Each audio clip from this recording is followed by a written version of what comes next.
So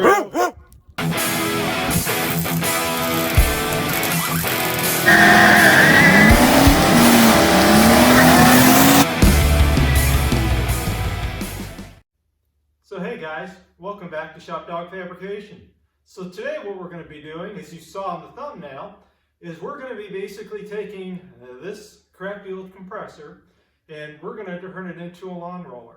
So one of the first things we need to do is kind of strip this thing down. So, we need to get rid of this, the handle. Get rid of the belt. Get rid of the motor, which I've already unbolted. And by the way, I tested this motor and it worked out great. I actually bought 2 compressors at an auction for $22. I got both motors actually worked. These things were sitting outside for about a month, as the auction went on. And so I was able to plug in and I had 2 working motors for my $22. Plus, all this stuff. So, take my motor, get it out of the way.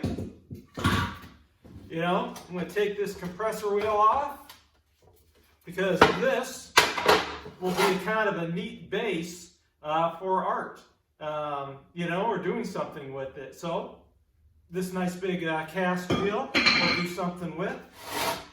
We'll get rid of the compressor here and I may strip it down, and again, a bunch of the stuff I might be able to use for art, welding something up, making something. We'll get rid of that. And then, this plate. Now, this plate was actually welded in 4 corners, basically on both sides. So what I did is I just took a simple angle grinder. And the one thing I like to use with my angle grinder is a variable speed controller. These things rip at 33,000 RPM. I will actually dial it down a little bit, with this dial so I can kind of control my speed. Because a lot of times these discs are only rated for maybe 20,000 RPM. And this thing whipping through at 30,000 RPM, they're called a death wheel for a reason. When they decide to disintegrate, the shrapnel from these things could go anywhere. And if you've ever looked up pictures, they pretty much have taken eyeballs out, fingers, all kinds of stuff. So I like to run this variable speed control to reduce the speed, make it a little safer, and I have a little more control over it as well. But anyway, now we've got this off. So basically, all I have to do is, when I'm done with making a couple changes to the top, is I need to grind these welds down smooth on the 4 side corners here. What I'll need to do next is on the top, and I'll do a close-up with a picture here. But basically, you can see, this is where the valve went to control the pressure, and then the on-off switch was there.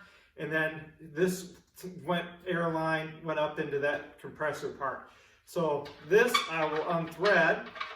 And what I'm going to do is, this will be basically now my opening when I fill this full of water, or want to empty the water out of it as we want to move this around or transport it or do whatever we want.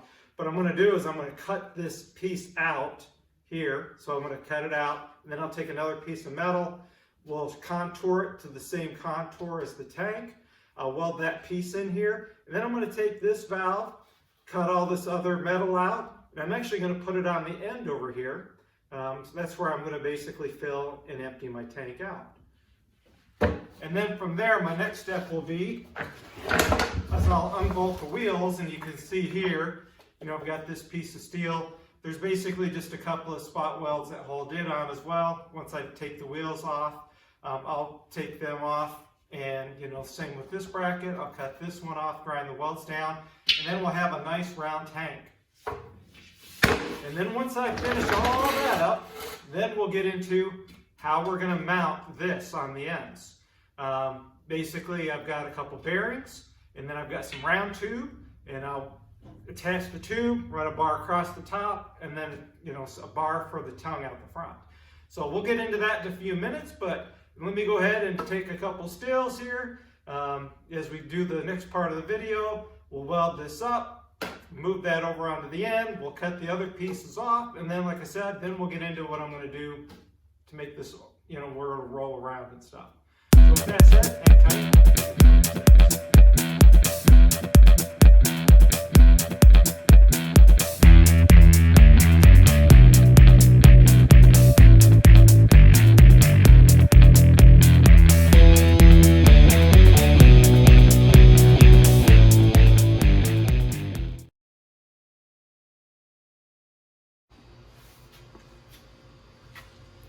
So hey guys, so what I'm doing is I've made a little change to my design. What I'm going to do now is use this round stock, and you can see kind of in the background here, I've already kind of attached that piece, but I'm also going to use this round tube. If you notice, it slips in there really nice, just a little bit of ply, not much hardly at all. So what I'm going to do now is weld these to either end of the tank, and I'm going to slip this over top like so.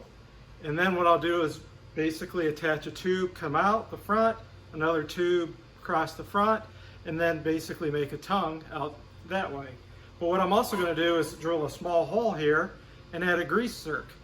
That way I can put a little grease in here, you know, do a little rust protection when it's just sitting out in the elements, but also then it'll roll easy, you know, and take a little bit of friction off the steel and stuff so it doesn't wear out as fast. So that's what I'm going to do actually for this design. It'll be a little quicker and a little easier. So with that said, let me finish up and I'll take stills as I'm walking through this.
Hey guys, I hope you liked this video on how I built my own lawn roller out of an old compressor tank. It was pretty easy, as you saw by all the stills. You know, it just took a little time, a little notching, a little welding, a few measurements, and in reality this only took me a couple hours to build. You know, I used a wire wheel, although I didn't show it, just a wire wheel to clean off a lot of the surface rust, and then I just went ahead and just rattle canned it with some gray spray paint, and it's all set. So again, hope you liked the little video. Thanks for watching, and get out in your shop and fab something up. Have a great day, guys.